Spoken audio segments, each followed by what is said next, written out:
Australia ने Britain और America के साथ मिलकर न्यूक्लियर एनर्जी से चलने वाली सबमरीन को लेकर एक डील साइन की है। इस डील को AUKUS डील कहा जा रहा है। फ्रांस इस सौदे से बेहद नाराज है। फ्रांस ने इसकी तुलना पीठ पर छुरा घोंपने से भी की है। फ्रांसीसी सरकार का कहना है कि ऑस्ट्रेलिया ने अरबों डॉलर की डील को रद्द करके उसके साथ धोखा किया है। फ्रांस की नाराजगी इस बात से समझी जा सकती है कि उसने अमेरिका और ऑस्ट्रेलिया से अपने राजदूतों को वापस बुला लिया है, जो शायद आधुनिक इतिहास में पहली घटना है। ऐसे में ये जानना बेहद अहम हो जाता है कि ऑस्ट्रेलिया, ब्रिटेन और अमेरिका के बीच AUKUS डील को लेकर आखिर फ्रांस इतना क्यों नाराज है। आइए जानते हैं। CNN की रिपोर्ट के मुताबिक ऑस्ट्रेलिया के ये डील तोड़ने से फ्रांस को 65 अरब डॉलर का नुकसान होगा।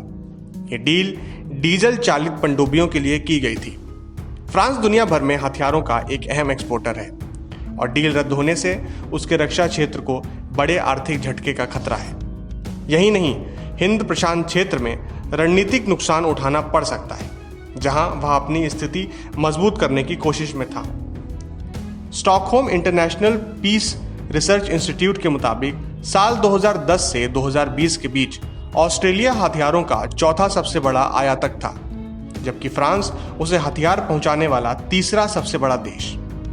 इस दौरान फ्रांस से ऑस्ट्रेलिया को 6% हथियार जाते थे। वह मुख्य रूप से ट्रांसपोर्ट, कॉम्बैट हेलीकॉप्टर और टॉर्पीडो मुहैया कराता था। जाहिर है दोनों एक दूसरे पर निर्भर तो नहीं थे, लेकिन फ्रांस को उम्मीद थी कि 12 अटैक क्लास पारंपरिक पनडुब्बियों से यह स्थिति बेहतर होगी।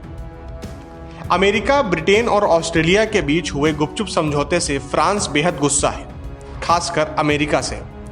फ्रांस को उम्मीद थी कि समझौते के साथ ही ऑस्ट्रेलिया के साथ उसकी नजदीकी बढ़ेगी। द गार्जियन की रिपोर्ट के मुताबिक फ्रांस अपने हितों की रक्षा भी करना चाहता है। एक अहम रक्षा समझौते के रद्द होने से यूरोप की आत्मनिर्भरता पर भी जोर दिए जाने की अटकलें तेज हो गई हैं, ताकि अमेरिका पर निर्भरता को कम किया जा सके। फ्रांस के राष्ट्रपति इमैनुअल मैक्रो पहले भी इसे लेकर संकेत दे चुके हैं। एक वक्त था जब अमेरिका पर ब्रिटेन का राज था। उसकी आज़ादी में फ्रांस ने बड़ी भूमिका निभाई थी। विचारधारा से लेकर सैन्य समर्थन सब पहुंचाया था। अमेरिका के स्वतंत्रता सेनानी फ्रांस से इस जंग की सीख ले रहे थे। यहां तक कहा जाता है कि अगर फ्रांस के विचारों की ताकत ना मिलती तो अमेरिका कभी ब्रिटेन की छाया से निकलने की हिम्मत नहीं जुटा पाता। अमेरिकी आंदोलन को फ्रांस ने सेना भी पहुंचाई और आर्थिक मदद भी। अब आधुनिक अमेरिका ने ही उसका पत्ता काट दिया है, तो जाहिर है उसकी नाराजगी इस हद तक है।